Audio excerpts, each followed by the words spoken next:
여러분 안녕하십니까? 오늘의 미국 강희애 신입니다.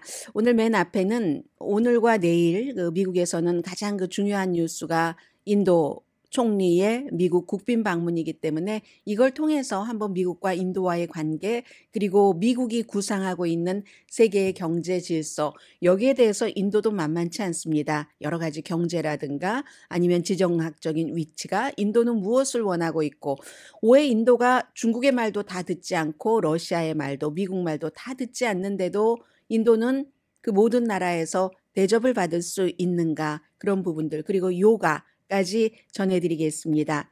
세계 경제와 지정학적인 그런 바람이 분다라고 생각을 할 수 있고요. 인도와 미국이 서로 노리는 부분이 맞으면 뭐 차이 같은 것을 차이가 있어서 안 돼 하는 게 아니라 그냥 차이를 수용하자 하는 분위기로 지금 가는 것으로 보입니다. 그러니까 미국이 인도 모디 총리를 국빈으로 초대를 한 거고요. 나렌드라 모디 인도 총리, 가장 중요한 것은 지난번에 윤석열 대통령의 미국 국빈 방문 때와 마찬가지로 의회 상하 합동 연설이 되겠죠, 당연히. 그리고 이제 내일 만찬도 있고, 더군다나 이제 모디 총리는 인도, IBM 같은 데 너무 연관이 많잖아요. 해서 테크놀로지 업계 사람들과 만나는 것, 테크놀로지 업계에서 또 보고 있는 것, 제일 중요한 건 또 바이든 대통령과의 회담이 될 텐데, 미국은 한때 인도가 인권 문제를 너무 험하게 다룬다 해서 비자 발급을 중단했던 적도 있습니다. 그런데 나렌드라 모디 총리에게 레드 카펫을 깔아주고 있는 미국입니다. 아주 잘 짜여진 이벤트에 따라서 미국 오늘 내일 이틀 동안 중요한 의식을 맡게 되고, 그 의식 뒤에는 이제 새로운 에너지, 양국 다 인도 태평양, 인도가 중요하게 생각하는 것은 인도양이고 미국이 중요하게 생각하는 것은 인도 태평양 지역이잖아요. 거기서 이제 공통 분모를 얻어서 각 나라가 무역보다는 오히려 국방이라든가 중국, 테크놀로지, 공급망 이런 데 신경을 쓰겠죠. 아직 완전히 미국 쪽으로 기울지 않은 인도. 그런데도 지난해에 인도가 중국과 국경인 히말라야 그쪽에서 미국과 같이 군사훈련을 했잖아요. 그 주가 우타라칸드 주에서. 그래서 베이징이 화났습니다. 또 한 번 또 베이징도 화났습니다. 미국만 인도에 대해서 짜증나 하는 게 아니에요. 또 이제 쿼드 때문에 일본, 호주, 미국, 인도, 이 쿼드 때문에도 베이징이 엄청 화가 났는데, 인도는 지금 세계 무대에서 인도의 순간이라고 보고 있는 것 같습니다. 그럴 수 있는 이유가 많이 있죠. 세계에서 아주 인구가 많은 그런 나라 가운데서 몇 안 되는 인구 강대국이기도 하고 경제적으로도 밝은 면이 있는 국가가 인도입니다. 대부분 나라가 제조업을 아주 오랫동안 무슨 중국에서 해오다가 베트남 같은 곳으로 조금 빼기도 하고 하다가 지금 인도 쪽으로 바꾸기를 원합니다. 어제 말씀드린 것처럼 현대자동차도 2016년까지는 인도에서 이윤이 많았지만 그 뒤에는 메이드 인 차이나 자동차 때문에 별로다라고 생각하고 이제 미국 쪽으로 많이 돌리고 있잖아요. 미국에서 인센티브도 주고 장기적으로. 그래서 제조업을 중국 쪽에서 인도 쪽으로 돌린다 할 때는 지정학적인 위치도 있어야지 되잖아요. 인도와 중국은 그다지 멀지도 않습니다. 또 그런 제조업을 돌릴 수 있는 곳인 것뿐만이 아니라 인구가 많으니까, 그것도 저임금에, 그것뿐만이 아니라 인도도 지금 중산층이 굉장히 빨리 늘어나고 있는 국가입니다. 경제력이. 그곳에 중국의 많은 사람들이 물건을 거기서 만들어서 팔았던 것처럼 인도도 그렇게 할 수 있다는 거죠. 인도의 인구도 굉장히 젊잖아요, 다른 나라에 비해서. 그래서 이제 이 중국 마켓만으로는 안 되겠다. 한국을 포함해서 다른 마켓을 뚫어야 되겠다 할 때 중국 플러스 another one이 인도를 딱 선택하기가 아주 좋다는. 그래서 이제 인도가 미국에도 중국에도 러시아에도 다 마음에 안 들게 해도 뭔가 그럴 수 있는 위치에 있다는 거고, 인도 정부가 미국과 관계도 조금 더 좋게 하는 게 중국과 딜하는 데도 좋다 라고 판단을 했다는 겁니다. 국가에 따라서 미국이냐 중국이냐를 선택을 해야지 되는 국가, 또 어떠한 시점에 그런 나라가 있는데 인도는 그렇지 않은 겁니다. 지정학적으로 경제적인 어떤 그 밝은 면이라든가 인구 면에 있어서 워싱턴에 있는 띵크탱크 윌슨 센터의 남아시아 연구소장인 마이클 쿠겔맨 씨가 이렇게 얘기를 합니다. 지금 미국과 인도가 그야말로 인도 태평양 극장에서 티에터에서 딱 눈을 마주치고 뭐 스타로 한번 활동을 해볼 그런 것을 서로 생각을 하고 있다는 얘기를 하고 있습니다. 미국은 서구 것을 인도양 지역에 심어보고 그리고 태평양과 남중국해가 미국의 포커스를 두는 부분이잖아요. 아시아에서. 인도는 인도양입니다. 인도양. 아주 오랜 동안 인도가 고려하고 있는 것은 인도양이고 해서 이 지역에서의 해양 안전을 보고 따라서 히말라야, 중국과 국경 지역에서 미국과 군사훈련도 인도가 하고 있다는 얘기입니다. 그래서 이제 여러 가지 이 아젠다가 이번에 아마 바이든 대통령과 인도 총리가 정상회담을 하고 나서 발표하는 어떤 성명서에도 구체적으로 중국을 언급하지는 않을 겁니다. 그렇지만 여러 가지 세세한 아젠다를 보면은 두 나라가 다 인도나 미국이나 인도 태평양에서 입지를 강화한다 이런 것들이 분명히 속할 거고요. 그런데 우크라이나에 대해서는 아직 미국이 원하는 만큼 인도가 따라와 주질 않습니다. 인도가 러시아를 우크라이나를 침공했었는데도 초기에 직접적으로 비난하지 않았고 이유가 여러 가지가 있죠. 기본적으로는 러시아에서 인도가요 무기를 가장 많이 수입하는 나라입니다. 인도, 파키스탄 이런 그 분쟁 같은 것이 있으니까 그런데 러시아에서 뭐 최고로 많이 보면은 65%에서 70%까지 보고 그리고 최근에 뭐 몇 년 사이에는 미국의 의존도가 높아지면서 러시아에서 무기 수입하는 것을 한 45%까지 줄였다. 가장 최근에는 이렇게 보고 있는 전문가도 있습니다. 그러니까 무기를 거의 반 정도를 기본적으로는 러시아에서 수입하는 인도가 러시아를 함부로 비난을 할 수가 없죠. 그리고 덕분에 오일도 아주 싸게 수입해 갔으니까 비동맹 정책 그것뿐만이 아니라 인도는 여러 가지 조건에 따라서 비동맹 정책을 쓸 수도 있고 또 최근에는 몇 년 동안 전략적인 자주성 우리 국가가 외교에 있어서 이런 것들을 인도가 굉장히 강조를 했죠. 아주 세계 질서에 있어서 특별한 박스 안에 갇히기를 원치 않는다는 건데 갇히지 않아도 되니까 어떤 나라들은 선택을 해야지 되는데 인도는 아직 그렇게 선택을 하지 않아도 되니까 이게 이제 워싱턴을 좀 짜증나게 한 점입니다.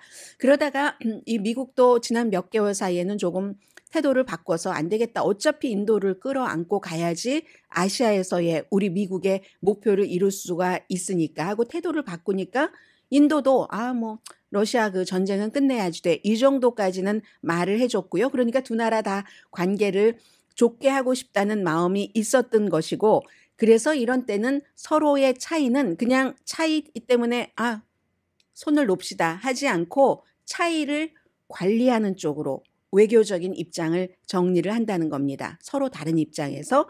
그리고 이제 그 밖에 중요한 분야는 테크놀로지, 국방, 또 공급망인데 인도와 미국 회사 또 인도와 미국의 대학들이 여러 가지 분야에서 함께 일을 하는 뭐 IT는 뭐 짐작하시는 대로고 어디 뭐 전화만 해도 요즘 전부 인도에서 받고 하잖아요. 그리고 무슨 우주, 국방, 또 인공지능도 마찬가지입니다. 인도 강합니다. 인도 사람들 많이 거기에 이제 유스트 돼 있기도 하고 교육, 헬스케어, 특히 반도체 제조 이런 문제로 해서 미국과 인도가 서로 필요한 것이고 국방도 융합에서 가장 중요한 분야입니다. 말씀드린 것처럼 최저 인도가 러시아로부터 약 한 전체 무기 수입의 약 50% 작게 봐서 그 정도를 러시아로부터 수입하고 있는데 미국도 요즘 많이 따라잡았어요. 많이 따라잡았어야 11%. 미국보다 더 많이 프랑스가 인도에서 수입하고 있는 무기의 29%를 보내고 있습니다. 그래서 미국이 기회로 보는 거죠. 러시아에서의 무기 수입이 조금 줄어든단 말이야. 그럼 우리가 들어갈 수 있는 게 있겠군 하면서 이제 뭐 무슨 드론 같은 것도 최근에 뭐 전투 테스트도 끝낸 드론이라고 하네요. MQ-9A 리퍼 드론이군요. 이것도 이제 구입한다고 하고 이번에 발표를 하겠죠. 그런가 하면 아마 나아가서 제너럴 일렉트릭과 영국의 국영기업이 어떤 전투기를 공동으로 제조하는 이런 것도 아마 이번에 서명 내지는 서로 약속을 하고 발표도 할 것으로 전문가는 보고 있습니다. 그래서 이제 미국은 인도의 탑 무역 파트너이긴 합니다. 뭐 그래야 1,300억 달러 정도 되지만 잠재력이 굉장히 많다는 거예요. 인구가 젊은 것, 또 무슨 또 중산층이 늘어나는 것. 그런데 인도하고 미국은 인도가 다른 나라와 맺은 자유무역 협정 같은 게 없거든요. 가장 좋은 계약은 호주, 두바이와 자유무역 협정을 맺었고 캐나다, 영국, 유럽연합과도 이 호주, 두바이와 비슷한 그런 정도의 어떤 그 무역 관계를 맺었는데 미국과는 아직 없거든요. 그러니까 이제 이게 하고 포텐셜이 있다는 얘기입니다. 그래서 이제 무역의 탑 우선순위는 아니겠지만 아무튼 무역 자체가 공급망에서는 중국 이걸 또 이렇게 해야지 되니까 굉장히 이제 중요한 곳이 인도와 미국과의 관계고요. 방문하는 이 타이밍 내년에 두 나라 모두 선거가 있습니다. 그러니까 바이든 대통령은 미국 국내의 관객, 이게 피에러니까 인도 태평양 극장이니까 미국의 관객, 또 나렌드라 모디 총리는 인도의 관객, 이렇게 해서 이제 서로에게 보여주는 게 있고 미국과 인도의 관계는 정말 비자 발급을 중단을 하는 이런 때가 있을 정도로 항상 복잡하긴 하지만 항상 불신했다가 또 뭐 신뢰 구축 리셋 버튼이라는 것을 눌렀다가 또다시 또 불화가 있고 하기는 하지만 이 모디 정권 아래서 이 모디 정권도 아주 그 묘한 게 있는데 맨 마지막에 말씀드리겠고요. 바이든 대통령은 좀 걸끄러운 것이 있어도 미국과 인도 관계를 아주 반짝반짝 빛나는 그런 관계로 맺어가기로 설정을 한 겁니다.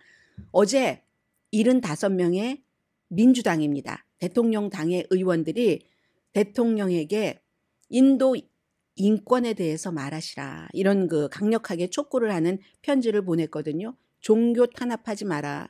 힌두교만 감싸고 돌면서 언론 탄압하지 말아라. 정치적으로도 숨 쉴 공간을 주라고 하라. 이게 이제 민주당 의원들의 주장인데 앤서니 블링컨 국무장관이 최근에 인도에 대해서 한 말이 있습니다. 인도와 미국은 두 나라 다 아주 크고 복잡한 국가다 여러 가지로. 그래서 이제 뭐 두 나라가 공통으로 목표도 있고 하지만 어쨌든 불편한 관계도 있고 아주 불안한 점도 있고 불투명한 점도 있지만 파트너십, 미국과 인도의 파트너십은 그 약속이 점점 강해질 것이다. 이런 얘기를 했거든요. 그리고는 오늘 이 총리가 나렌드라 모디 인도 총리가 미국에 어제 저녁에 도착을 했습니다. 저녁에 도착했는데 보니까요. 저녁에 도착을 해서 뉴욕으로 왔어요. 일부러 뉴욕으로 온 거죠. 오늘이 하지, 여름이 가장 길다는 6월 21일이기도 하지만 여름이 시작되는, 여름이 가장 길다기보다 낮이 가장 길어서 여름이 시작되는, 그런데 나렌드라 모디 총리가 뭐 2014년인가 15년이죠. 9년째니까 계산해 보세요. 2014년입니까? 유엔에서 이거는 요가를 국제 요가의 날로 정해야지 된다고 강력히 주장을 해서 국제 요가의 날로 정한 날입니다. 오늘입니다. 유엔은 그야말로 총천연색 각 나라가 다 들어있는 종합상자잖아요. 그 유엔의 뒤뜰인지 앞뜰인지에서 나렌드라 모디 총리가 직접 요가 세션을 주도를 했습니다. 그렇게 하면서 미국 방문을 시작을 했습니다. 세계 최대 인구를 갖고 있는 모디 총리가, 인도의 총리가 유엔에 와서 각 나라를 대표하는 사람들과 함께 요가 세션을 이끌었는데 요가가 그 파워풀한 운동이다. 운동인 것뿐만이 아니라 수양이다. 뭐 이렇게 얘기를 하기도 했고요. 당연히 요가 하시는 분들은 다 알고 계시는 내용 아니에요? 그 기원이 힌두교의 수양에서 뭐 1, 2, 3, 4, 5 다른 여러 가지 단계들. 모디 총리가 독실한 힌두교 신자입니다. 본인 아주 독실하다고 얘기를 하고 있습니다. 그래서 힌두교를 우대하고 다른 종교를 압박하고 하는 것도 뭐 잘 세계에 알려진 일인데 본인은 힌두교 신자라면서 힌두교를 바탕으로 한 그 요가를 홍보하기 위해서 뭐 비디오도 만들고 소셜 미디어에 2019년도 그 선거 이후에는 히말라야 동굴에서 명상하는 장면을 라이브 스트리밍까지 했습니다. 그래서 요가의 날을 제안할 때도 그랬고 오늘도 요가는 우리 인도의 고대 전통에서 나온 무한한 가치의 선물입니다. 운동을 넘어서 자신과 세계, 또 자신과 뭐 자연 이런 것이 일체감을 발견을 하는 그런 길이 또 웨이가 요가입니다라고 얘기를 합니다. 그래서 뭐 미국에서도 많은 사람들이 그 뭐 힌두교에 뭐 그렇게 되기를 바란다라는 뜻이라고 하잖아요. 옴, OM, 그 신성한 소리라는 그런 뭐 소리를 내면서 요가를 하고 하니까 내 인생은 요가로 변했습니다. 이렇게 얘기하시는 분들 굉장히 많고요. 신체적으로나 정신적으로나 요가가 레크리에이션이나 운동이 아니라 어떤 큰 그 문화 같은 것이 되잖아요. 그래서 나렌드라 모디 인도 총리의 팬은 아니더라도 요가를 통해서 어떤 그 인도를 생각하고 모디 총리를 뭐 가끔 생각을 할 수도 있고 하잖아요. 발가락에 느끼는 그 긴장감 모든 것을 다 뭐 풀어 헤쳐 놓고 뭐 생각과 느낌은 다 비우고 뭐 이런 얘기들이요. 그래서 어찌 보면은 모디가 자신과 인도라는 국가를 요가로서 마케팅하는 데는 천재적이다. 그거는 이제 많은 사람들이 인정을 하고요. 그렇기는 하지만 이게 뭐 힌두교 좋다고 홍보하면서 무슬림은 엄청 압박을 하고 운동가들도 그렇고 저널리스트들도 압박을 하고 이런 면들. 그러니까 아마 나렌드라 모디 그 총리도 힌두교의 독실한 신자이긴 하지만 그거로 명상하고 다 뭐 이런 거 있잖아요. 우리가 인도하면 크리스나무르티의 뭐 아는 것으로부터의 자유 뭐 바가바기타 많이 있잖아요. 많이. 그런데도 불구하고 또 다른 종교인들은 뭐 압박하고 하지만 미국이 그것까지 어떻게 다루겠습니까? 그리고 또 이 나렌드라 모디 총리가 2020년도에 여러분들 기억나시죠? 저도 그때 너무 깜짝 놀랐습니다. 어디에서 그렇게 인도계 사람들이 많든지 휴스턴, 텍사스 휴스턴에서 트럼프 전 대통령이 딱 그 나렌드라 모디 총리와 함께 딱 그 어떤 장소에 뭐 스포츠장 아니었을까요? 거기에 등장을 하니까 5만 명이나 되는 인도계 사람들이 쫙 나왔고 그때 모디 총리가 지금 인도 말로 이 타임은 트럼프의 타임입니다 하면서 트럼프 전 대통령을 지지했잖아요. 선거가 있는 때. 그래서 외교적으로 참 맞지 않는다는 비난도 받았는데 그것도 카멜라 해리스가 흑인계이기도 하지만 인도계이기도 한데도 불구하고 트럼프를 바이든 카멜라를 지지한 게 아니라 트럼프 펜스 카드를 공식적으로 인도계 사람들에게 투표해달라고 지지를 했었던 사람이 나렌드라 모디 인도 총리입니다. 그런데 바이든 대통령은 그랬던 모디 총리를 손을 잡아야지 되겠다 하고 이제 오늘 내일 융숭하게 대접을 할 겁니다.